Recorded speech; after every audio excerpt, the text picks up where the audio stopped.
Salah satu fitur di database yang sering di-abuse itu adalah like query. Padahal dari awal like query itu memang mungkin adalah salah satu fitur yang kelihatannya keren ya, karena bisa nyari kata dimanapun posisinya, tapi sebenarnya nggak direkomendasikan untuk digunakan. Nah, di sini ada pertanyaan soal itu. Bahkan di sini pertanyaannya, penanya itu menggunakan like query itu di query yang join ke 10 tabel. Nah, kita lihat pertanyaannya, ini pasti sangat ngebantu ya buat teman-teman yang bingung nih kalau mau nambahin fitur search pencarian tapi di tabel, tapi kalau kita pakai like query itu bakal jadi lemot si query-nya. Yuk kita bahas. Oke, ini pertanyaan dari Rizky Satriani ya. Saya sedang mengerjakan fitur search, tetapi saya menghadapi masalah di mana saya perlu menjoin 10 tabel dan 2 tabel diantaranya adalah polymorph ya, atau tidak berelasi langsung. Dan query-nya memiliki 8 kondisi dan satu diantaranya multi-where like, seperti ini. Jadi dia nyari, kayaknya inputnya satu ya, tapi dia nyari ke banyak tabel ya. Ada di tabel B misalnya, ada di tabel K, S, C1, C2, dan seterusnya. Jadi banyak nih. Jadi simpelnya, dia kayak mau nyari satu kata tapi pengen ke beberapa tabel di relasi query tersebut ya. Oke. Dan juga sorting hasil execute satu query-nya sekitar 700 milisecond untuk satu query dan masih bekerja dengan baik. Tapi product owner berasumsi bahwa platform akan mendapat potensi traffic bilang saja 1000 sampai 10.000. Nah, ini maksudnya apa ya? Maksudnya 10.000 request gitu ya? Nah, tapi ini perlu dipertanyakan sih ya, kalau bilang nanti akan ada request-nya 1000 sampai 10.000 request gitu ya. Nah, itu dari mana datanya ya? Jangan sampai tebak-tebakan ya. Nah, saya yakin 700 milisecond ini datanya masih kecil ya. Kalau misalnya mau, coba silakan gedein datanya. Misalnya kasih 100.000 atau bahkan 1 juta, lihat hasilnya ya. Harusnya sih bakal makin banyak datanya, menggunakan like query itu akan semakin lemot. Kenapa? Karena dia akan full table scan ya. Jadi dia akan scanning data dari data record pertama sampai record terakhir. Dan tidak bisa dioptimalkan menggunakan indeks. Jadi berdasarkan pengalaman Mas Eko, apa yang harus saya sarankan? Cukup dengan query yang sekarang berjalan dan improve setelah real traffic masuk, atau lakukan improvement di awal?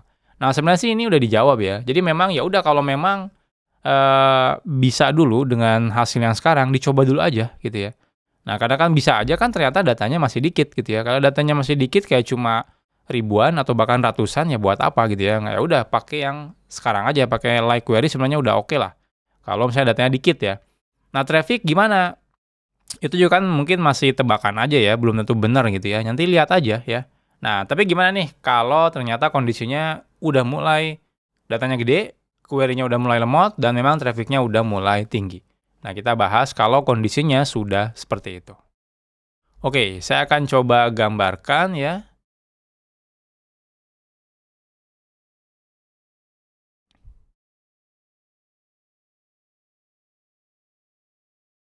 Oke, jadi di sini ini adalah like query. Oke. Jadi kalau misalnya kondisinya yang tadi ya, jadi kondisinya itu misalnya data sedikit, traffic kecil gitu ya, dan kayaknya masih cepat-cepat aja gitu ya. Cepat-cepat aja gitu ya hasil like query, ya udah kita bisa pertahankan like query-nya. Nah, gimana kalau kondisinya sudah tidak seperti ini? Jadi datanya udah mulai banyak, traffic udah tinggi ya, dan hasil query-nya sudah mulai lemot. Nah, apa strateginya? Strategi tadi yang gimana kalau kita pakai NoSQL, contohnya database yang khusus pencarian. Kalau di awal banget, mungkin bisa kita bilang itu terlalu over engineering juga ya. Jadi di awal banget itu kita langsung kalau, oh yaudah deh kalau misalnya ada hasil kayak gini, kasus kayak gini kita langsung pakai NoSQL dulu gitu ya. Itu mungkin bisa jadi over engineering juga gitu ya. Jadi teman-teman juga harusnya bertahap gitu ya. Kenapa? Karena kalau misalnya kita langsung pindah ke database yang terpisah misalnya pakai NoSQL, itu otomatis cost-nya akan bengkak ya. Walaupun mungkin pada kenyataannya kayak tadi traffic-nya tidak terlalu banyak gitu ya, dan masih bisa di-handle dengan database yang sekarang. Nah, jadi gimana nih ya kalau kita mau seperti itu? Nah, solusinya sebenarnya kalau saya biasanya akan sarankan secara bertahap. Nah, solusi pertama itu ini dulu ya. Jadi solusi pertama itu coba denormalisasi. Nah, ada banyak ya tekniknya. Contohnya seperti ini. Kalau contohnya lemotnya gara-gara ini apa kolomnya atau join tabelnya kebanyakan, coba melakukan denormalisasi. Jadi contohnya jangan terlalu banyak ya. Kita kalau misalnya ada yang relasi satu ke satu bisa digabungkan dulu aja dan seterusnya. Ya. Nah, jadi sesimpel kayak gitu aja. Makanya pada waktu kita kuliah mungkin kita harus bikin tabel yang normal ya kalau di sistem basis data. Tapi pada kenyataannya nanti di dunia industri kadang-kadang kita nggak bisa bikin yang selalu normal ya struktur tabelnya. Kenapa? Karena ya simple ya. Data udah makin banyak dan kita lebih ngejar ke performa. Jadi kadang-kadang kita butuh melakukan denormalisasi. Atau misalnya kalau ini nggak bisa nih kalau denormalisasi kayak gini gitu ya. Jadi kita memang datanya udah kebanyakan, kalau kita rubah struktur tabel yang sekarang agak sulit. Nah, kalau seperti itu, maka saya akan rekomendasikan teman-teman implement aja simple CQRS ya. Ini adalah Command Query Responsibility Segregation. Oke, jadi simpelnya teman-teman bisa setup tabel berbeda untuk pencarian. Nah, seperti ini. Jadi teman-teman tuh nanti akan maintain 2 tabel. Misal aja ya, misalnya kita punya tabel, saya nggak tahu ya tadi kasusnya seperti apa. Misalnya di sini kita tabel produk. Lalu dia akan berelasi misal aja dengan tabel kategori. Lalu dia berelasi juga misalnya dengan tabel seller. Lalu dia berelasi juga dengan tabel brand, ya, dan lain-lain. Ini relasinya banyak lah ya relasinya. Contoh dari produk ke sini, lalu dia ke sini, dan ke sini. Oke, nah sedangkan teman-teman ada fitur pencarian produk misalnya ya. Nah, dibanding misalnya kita, ya udah deh kita pindahin ke NoSQL dulu, ya itu solusi di akhir lah kalau memang udah nggak bisa ada solusi yang lebih optimal lagi. Nah, kalau teman-teman misalnya bisa, ya udah deh kita gimana kalau kita bikin 2 tabel yang berbeda. Tabel pertama itu memang tabel utamanya, yang itu tabel yang sekarang kita gunakan, produk, kategori, brand, seller. Nah, yang kedua itu tabel yang memang kita gunakan atau buat khusus buat pencarian. Misal aja, teman-teman bikin tabel baru di sini, namanya tabel product search. Nah, seperti ini.